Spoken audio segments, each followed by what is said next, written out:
वो एक मंच पे कवि ने बहुत लंबी कविता पढ़ दी, इतनी लंबी पढ़ दी, वहां बैठा हुआ 150 साल का एक आदमी निमट गया। कितनी सुनेगा आदमी, ये थोड़ी ना सुनाते रहो आप मंडे रहो।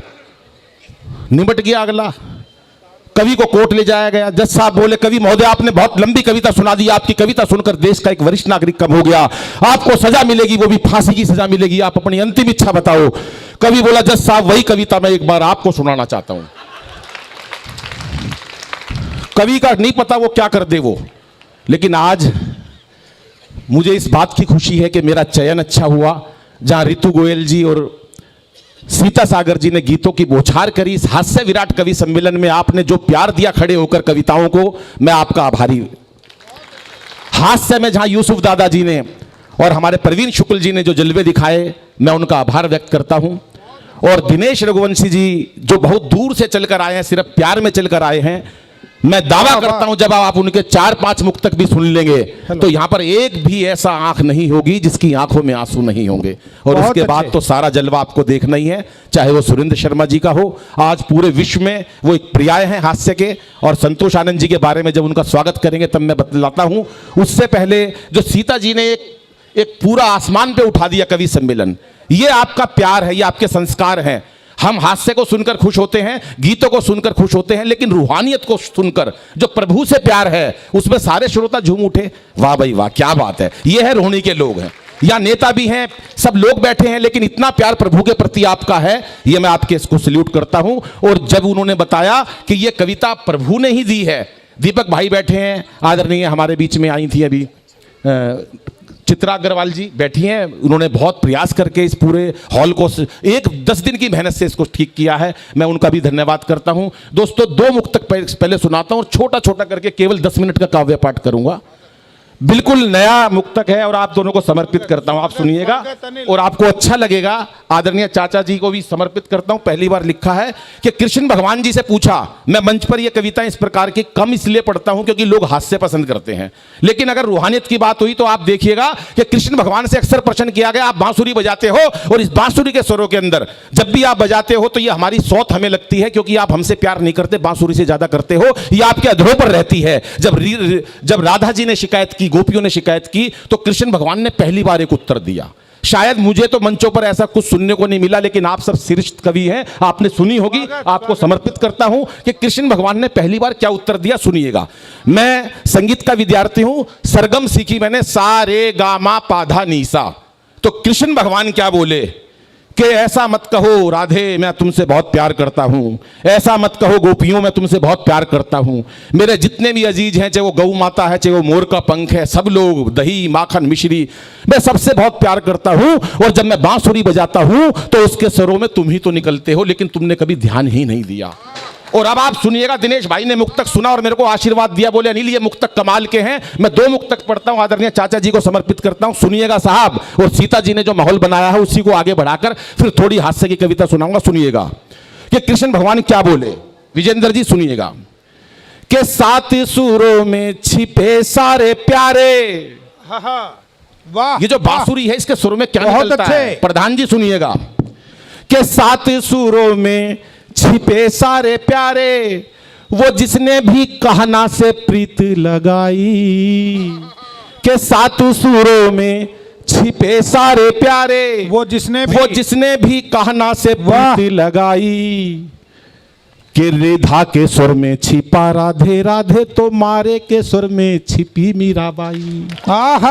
रेधा और मारे जब सरगम इधर उधर होती है तो स्वर बनते हैं कि 7 सुरों में छिपे सारे प्यारे, वो जिसने भी कान्हा से प्रीति लगाई, रेधा के स्वर में छिपी राधे राधे, तो मारे के स्वर में सुनी मीराबाई।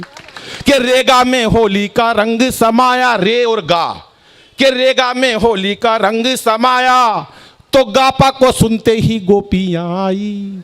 रेधा में होली का रंग, रेगा में होली का रंग समाया, तो गापा को सुनते ही गोपियां आई। माँ सारे मिश्री और माँ सारे सरजो मिश्री सी घोले, जो बांसी की जाई में देवे सुनाई। माँ सारे सरजो मिश्री सी घोले, जो बांसी की जाई में देवे सुनाई। और पा सारे गामा पा, पा सुन मोर की पाखुरी झूमे, पासुन मोर की पाखुरी झूमे तो गाने भी गैया की टेरे गुंजाई।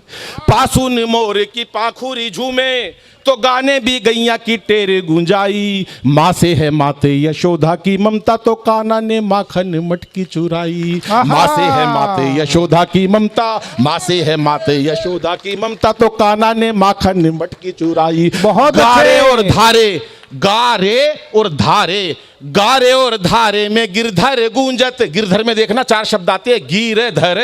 गारे और धारे में गिरधर गूंजत, चहु दिशा में ही धूम मचाई। और रेसा से राचे रचे रघुबीरा तो पामा में प्रेम की प्रीत समाई। रेसा से राचे रचे रघुबीरा तो पामा में प्रेम की प्रीत समाई। भाई बहुत अच्छे। बहुत बहुत आभार आपका जो प्यार दिया आपने। आदरणीय संतोष आनंद जी अस्वस्थ होने के बावजूद भी सिर्फ एक फोन पर वो बोले, अनिल भाई मेरे को, मैं जरूर आऊंगा, आजकल कार्यक्रम बहुत कम करता हूं, उसके बावजूद। भाभी आप जाइएगा नहीं प्लीज, आपको स्वागत में शामिल होना है, केवल हमारा आधे पौने घंटे का कार्यक्रम है। मंजू भाभी आप बैठिएगा, आपका सानिध्य बराबर बना रहे। और 5 मिनट के बाद आप जितना कवि सम्मेलन आगे बढ़ रहा है, आप देखेंगे कि आपको जो क्षण जहां भी जाओगे ना, उससे बेहतरीन यहां होगा, मेरी गारंटी है। आप किसी भी जरूरी काम में चले जाओ, उससे बेहतरीन यहां होने वाला, ये मैं वादा करता हूं आपसे। अगर आपकी तालियां बराबर मिलती रही, इन कवियों को कुछ नहीं चाहिए, सिर्फ यही सबसे बड़ी बात है। अब कई बार कवि सम्मेलन में चले जाते हैं, मैं भाई साहब एक बार इतनी मेहनत करी हमने, मैं लगा रहा 1 घंटे, एक कवि ने ताली नहीं बजाई। ये दिनेश भाई लगा रहा कोट पैंट पहन के, किसी ने ताली नहीं बजाई। ये कवित्री थी दूसरी, बाल खोल के लगी रही 1 घंटे, किसी ने ताली नहीं बजाई। बाल खोलने से ताली थोड़ी ना मिलती है। आखिरी में मैंने एक कविता सुनाई तो पीछे एक बाबा खड़ा, उसने ताली बजाई। मैं बोला बाबा बहुत मेहरबानी, तेरे को मेरी कविता समझ में आई, तूने मेरी कविता पे ताली बजाई। बोला मेरे तेरी एक लाइन समझ में नहीं आई, मैं तो तंबाकू कूट रहा था। तो आप एक बार तंबाकू कूट दो, मुझे पता चल जाए साहब। बस छोटी छोटी हास्य की बात सुनाऊंगा जी। अब हंसे हैं भाई साहब, सारी बात समझ में। कुछ लोग कल भी हंसेंगे कि यार अनिल ने वो बात कही थी, बहुत बढ़िया कही थी। और ऐसे ही विजेंद्र जी थोड़ी ना, ऐसी देश के हमारे इतने बड़े नेता बन गए आज राष्ट्रीय स्तर पर। भाई साहब मेहनत करनी पड़ती है, जिगरा होना चाहिए इस काम के लिए। मेरे को याद है, मैं विजेंद्र जी की बात बताता हूँ, मैं 5 मिनट फालतू लेऊंगा क्योंकि मैं चाहता हूँ थोड़ी मस्ती का आलम भी हो जाए। विजेंद्र जी की बात बताता हूँ, मेरे ख्याल से दिनेश भाई सन 1913 की बात है, 1913 की। यार मजाक मत उड़ाओ, जब से साथ है मेरा विजेंद्र जी, 125 साल, दूसरा जन्म है हमारा। 1913 से विजेंद्र जी मेरे साथ मद्रास होटल में डोसा खा रहे थे हम। उड़ाते रहो मजाक, में सच बोल रहा हूं, मैं झूठ क्यों बोलूंगा, मैं झूठ। हाँ, डोसे के नाम पे अग्रवाल जी चल दिए। 1913 संजय भाई, 1913 में दोनों डोसा खा रहे, 2, एक चीनी और एक पाकिस्तानी, चारों मिलके खा रहे। थोड़ी देर बाद कॉफी पीने लगे। अब पाकिस्तानी तो अपना हिसाब किताब दिखाएंगे, भाई साहब अपना वो रूप दिखाने लगा। जैसी कॉफी खत्म करी, सारे कॉफी में दूर बैठा हुआ था थोड़ा, पाकिस्तानी ने कॉफी खत्म करी, कप हवा में उड़ा दिया, 2 गोली मारी कप के, ठा ठा। बोला जिस कॉफी कप में एक बार कॉफी पी लेते हैं हम पाकिस्तानी है, हमारा कोई जवाब नहीं, हम उस कप को तोड़ देते हैं, हम पाकिस्तानी है। विजेंद्र जी देख रहे यार ये क्या हो रहा। उसके बाद चीनी, जैसी कॉफी खत्म करी, अपने नीचे की कुर्सी निकाली, हवा में उछाल दी, 2 गोली मारी, कुर्सी के ठा ठा। जिस कुर्सी के ऊपर एक बार बैठ जाते हैं दोबारा नहीं बैठते।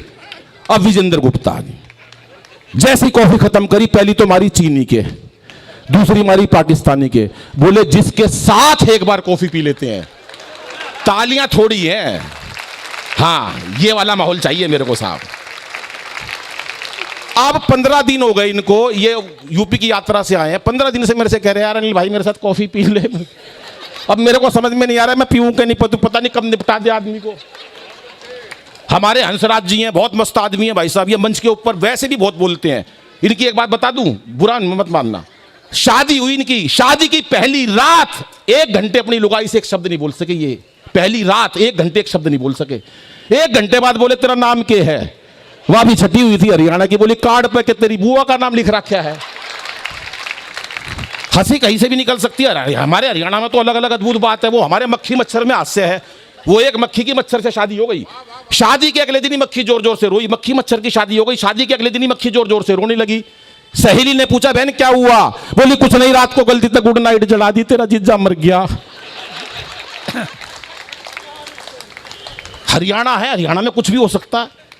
और आज ज्ञान अग्रवाल जी हैं, चाहे हमारे भाई, हमारे मामा जी हैं, हमारे प्रमोद जी हैं, ऐसे ही रईस नहीं बना जाता साहब, बुद्धि चाहिए रईस बनने के लिए। आज प्रमोद मामा जी का सारे में नाम है, पैसों में क्यों नाम है?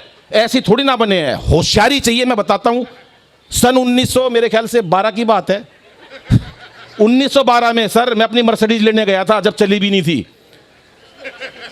मैं शोरूम में गया, मैं मर्सिडीज लेने गया। मैंने कहा भाई साहब मर्सिडीज दे दो मेरी। बोला यार कैसे मिलेगी सर, आपको मिल नहीं सकती। मैंने कहा क्यों? मैंने सारी पेमेंट कर दी। बोला यार 5,000 कम है तुम्हारी पेमेंट के अंदर। मैंने कहा 5,000 कैसे कम रह गए, गलती रह गई होगी तो मर्सिडीज दे दे यार, मैं कल 5,000 रुपये ले आऊंगा। बोले नहीं ऐसे नहीं मिलेगी, कंपनी का रूल है, एक बार पूरे पैसे दो। मैंने कहा अच्छा 5,000 रुपये लेके आता हूं। मैं बाहर गया, प्रमोद मामा जी मिले। बोले अनिल तू यहाँ कैसे? मैंने कहा प्रमोद जी 5,000 रुपये देना, एक मर्सिडीज लानी है। बोला ले 10,000 ले, एक मेरी भी ले आइयो। ये है कोई वो बात थोड़ी ना है। हमारे प्रधान जी नरेश बैठे, संजय बाबू बैठे हैं, कोई मुकाबला नहीं भाई साहब। ये लोग वो हैं जो जलवा दिखा देते, पैसा खर्चो नहीं खर्चो। मेरे को याद है नरेश भाई की बात, हमारे प्रधान जी ने बाजार के सर, मेरे ख्याल से नरेश जी 1856 की बात है। देखो हाँ भर रहे हैं, इतने झूठे आदमी हमने प्रधान बना दिए। हाँ भी भर रहे हैं, मैं तो झूठा हुई, पर कोई नहीं, ये तो चलता मंच के ऊपर। 1856 की चाहिए जी बात है। ये प्रधान जी और मैं वहां पर बैठे रेल में, उस टाइम रेल चलती नहीं थी, पर एक रेल बनाई हम दोनों के लिए भी, बैठो।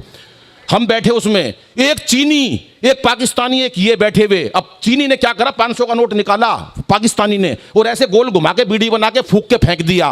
बोला हम पाकिस्तानी, हमारा जलवा है, हम 500 का नोट तो बीड़ी बना के फेंक देते हैं। अब नरेश बाबू देख रहे हैं, अब ये क्या है, बहुत समझदार आदमी है, एसोसिएशन बहुत बढ़िया चलाते हैं, पैसा खर्चते हैं वहां जरूरत होती है, दान पुण्य हो, कोई और काम हो, लेकिन बेकार में लक्ष्मी का अपमान क्यों करे। अब उन्होंने क्या करा, 500 का नोट बनाया और फेंक दिया पाकिस्तानी ने। अब चीनी 2,000 का नोट निकाला, ऐसे गोल घुमाया, मुंह पे लगाया। उस टाइम 2,000 के चलते नहीं थे, लेकिन मैं कह रहा हूं तो चलते हैं। 2,000 का निकाला और ऐसे मुकुल ऐसे बीड़ी सिगरेट बनाई। तू तो सारे दिन नोटों में खेलता, सुन, ऐसे बीड़ी बना के उड़ा के फेंक दिया। अब हमारे नरेश बाबू चवन्नी खर्चनी नहीं, रोप पूरा दिखाना है। इन्होंने अपनी चेक बुक निकाली, 10 लाख का चेक भरा। ये ज्यादा भी भर सकते थे, पर इनको डर था पास ना हो जाए, इसलिए साइन भी नहीं करे, और मुंह पे लगाया और बीड़ी बनाकर, और उसके बाद भी आपने ताली नहीं बजाई साहब। क्या बात है कि हंसना हंसाना आदत है मेरी, अपना बनाना आदत है मेरी, लोग तो मुंह फेर के चल देते हैं, आवाज देके बुलाना आदत है मेरी। एक अंतिम छंद सुनाता हूं और दिनेश भाई को बुलाता हूं। बहुत अच्छे अनिल। दोस्तों आज का कवि सम्मेलन शुरू से ही जिस ऊंचाइयों पर गया, बहुत अच्छे। यूसुफ जी, उसके बाद रितु जी ने जो रचनाएं पढ़ी, आपको लगाओ कि अभी तक का कवि सम्मेलन बेहतरीन हुआ और ये पूरी बुलंदियों तक जाएगा, तो एक बार आशीर्वाद दीजिएगा। बहुत आशीर्वाद मुझे बहुत अनिल, बहुत अच्छे, वाह वाह वाह। कि सत्ता को संभालते ही मोदी ने ऐलान किया। अभी मैंने कांग्रेस की भी बात बताई थी विजेंद्र जी, इसलिए कोई घबराने की बात नहीं, हम सारे आज भाईचारे के लोग हैं, पार्टी की कोई बात नहीं है। मैं तो अभी केजरीवाल मैं बता रहा हूं, 2 मेडल ओलंपिक में हमारी महिलाओं ने जीते, 2 मेडल ओलंपिक में लाज बचाई हमारी देश की बेटियों ने। प्रदीप भाई आदमी नहीं लाए लोहे का सरिया तक, जो लाई लुगाई लाई वहां से। उसी दिन केजरीवाल साहब ने दिल्ली में एक बयान दिया, मैं भी बचपन से लड़की बनना चाहता था। कोई भी बयान दे दो, बयान में क्या हो रहा है। 5 कमरों का फ्लैट था केजरीवाल साहब का, 4 में, 1 कमरे में खुद रहते थे, 4 में मोदी के खिलाफ सबूत इकट्ठे कर रखे थे। अपनी अपनी सोच है, लेकिन राजनीति की बात नहीं है। मोदी जी जब आए तो उन्होंने घोषणा करी, चारों तरफ घोषणा करी, सुनिएगा साहब क्या करी, कि सत्ता को संभालते ही मोदी ने ऐलान किया, वाह बहुत अच्छे, कि खुद नहीं खाऊंगा और खाने नहीं दूंगा मैं। वाह वाह वाह। उसके बाद थोड़े दिन बाद एक और बयान दिया, घर घर में शौचालय बनवा दूंगा। मैंने कहा जब कोई खाएगा नहीं और ना आप खाने दोगे तो ये इतना पैसा देश का क्यों बर्बाद कर रहे हो। बोले अनिल मेरा मतलब दूसरा था, लेकिन ये बात केवल देश में 2 लोगों के समझ में आई, एक नीरव मोदी के, एक विजय माल्या के, कि ना खाएंगे और ना खाने देंगे। अगले पैक करवा के ले गए। मोदी जी हमारे देश के बड़े नेता हैं सर, जहां जाते हैं मुरली मनोहर जोशी और अडवाणी जी को अपने साथ ले जाते हैं, खास तौर से शपथ ग्रहण समारोह में ले जाते हैं उन दोनों को, और ऐसे अपने सामने बिठा देते हैं जैसे विजेंद्र गुप्ता जी बैठे और ये पंडित जी बैठे हैं, और मंच से एक ही बात कहते हैं, मित्रों आज मैं जो कुछ भी हूं, जहां कहीं भी हूं, इन दोनों की वजह से हूं, और ये दोनों जहां कहीं हैं।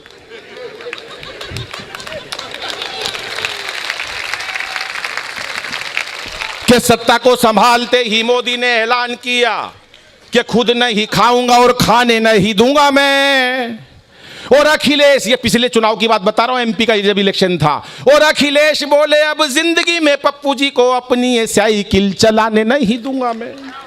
क्या करें अगले, ऐसी तैसी हो गई कि सत्ता को संभालते ही मोदी ने ऐलान किया कि खुद नहीं खाऊंगा और खाने नहीं दूंगा मैं।